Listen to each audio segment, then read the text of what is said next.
Hi everyone and welcome back to Phonics with Miss M. Well, yeah, we should call it Reading with Miss M because it's all about reading.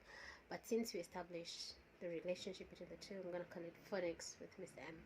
So I promised to really get started with the phonics bit of reading, and I thought to start with the most basic type of phonics. Now, if you missed a session where we talked about what phonics is, what reading is, what reading entails, I'll put the link in the description box so you can have a look and get to understand what I mean by phonics and some other terms I might use in the session.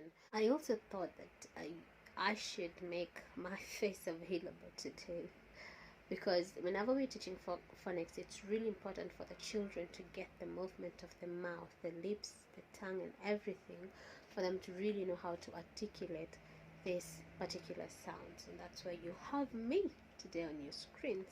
Now, moving on swiftly, we will be talking about the different sounds that these letters make. Now remember, it's really important that your child knows the letters of the alphabet by name, because what they're doing in school today is they do the phonemes. This is phoneme A, phoneme B, phoneme K. But it's really important for them to know that it's also letter A, that's its name, letter B, that's its name, letter C, that's its name. Okay? So that we talked about this again, because it's really helpful when it comes to their grammar much later in life. So I'm going to take you through all the letters of the alphabet and the different sounds they make. That is the different sounds that these letters make. So we will be looking at them as phonemes today, but I'll be making sure to include letter A, that's the name, it's phoneme A, phoneme A for apple. Letter B, that's its name, it's phoneme B. Letter C, phoneme K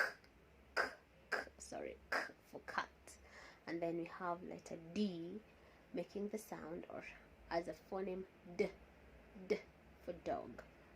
Letter E making the sound E for elephant. Now if I say making the sound or phoneme, it's pretty much the same thing. Letter F making the sound F. Letter G making the sound G. Letter H making the sound H. Letter I making the sound I. Letter J making the sound J. Letter K making the sound K. You notice the K makes the same sound as a K for cat.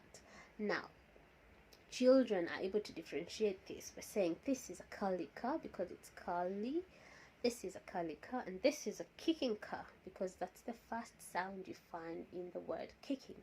So kicking K and curly K again, for them to differentiate the two, because they make exactly the same sound.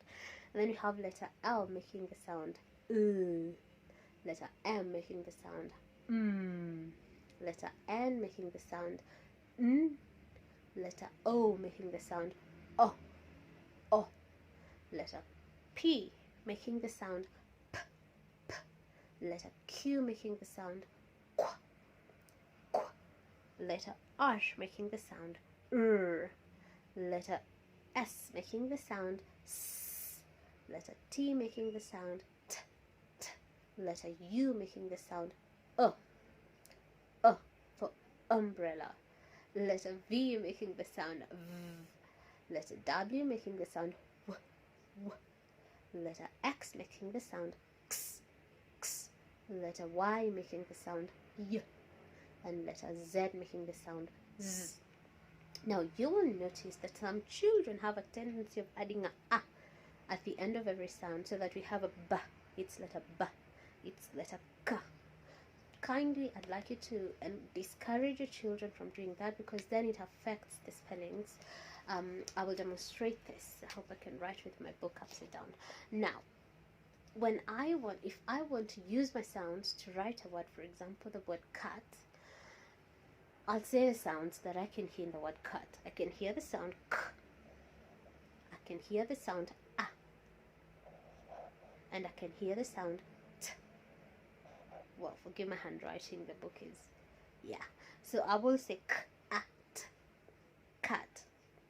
Now you notice if your child has a tendency of calling this ka and this ta, they might end up doing something like that, which is really not right.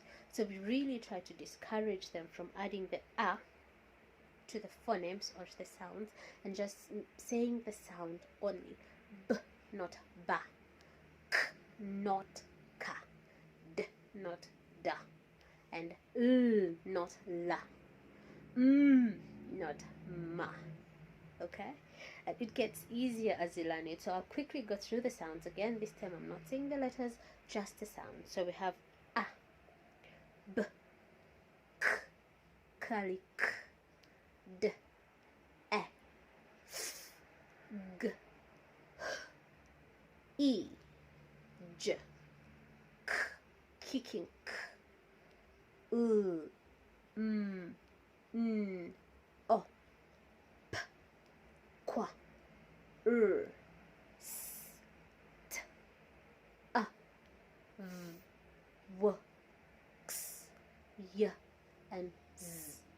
Okay, so that's all the letters of the alphabet as sounds. Okay, and I'll quickly repeat this one more time in case you missed me saying it before. Kindly make sure your child knows the letters of the alphabet by names. They might have to learn this before they learn that. They might have to learn the letters by names before they do it, but either way, just make sure they know the names of these letters. It's really important. It will really be important for them for their grammar development later in their lives. So quickly, I'm going to use some of these sounds to show you how to blend them. Again, if you missed what blending is, kindly refer to the video below, how to blend them to make words. Now, I have rather to read words. Now, this is where the reading bit comes in. So I have the word, that word. That's a very basic word that a child is supposed can start off reading because it only has 3 letters. Now, to read this word, I will say that sound p, and then that sound o, and then that sound p, p, o, p, and then to blend them, I have pop. So you might hear your child doing p, o, p, pop. All right, that's perfectly fine for them to sound it before they can read it, especially in the very early stages of the reading. Now, and then I might let me just quickly include another word, and n, a, n. Again, it's n, a, n, n, a, n, none, none. All right. Phonics is also important for their spellings, not just to read, but to be able to spell. Because if I give a test to a child, like I tell them to write for me the word dog, I expect them to be able to pick out all the sounds in the word dog and write them down. So for instance, dog has d, I can hear d, I can hear o, and there's a g. Dog. Okay, so not just to read but also to spell. Phonics is not just important for the reading but just also for the spelling. That's why it's really, really important that as a parent you understand what this entails and how to use all this to support your child at home, and not just to wait for your teacher to do it for you. Right? Now in the next session I will dive right to using these words to read, and the most basic words that you can teach your child to read, so that it's not very overwhelming, it's not discouraging for them at a very young age. So that's it from me for today.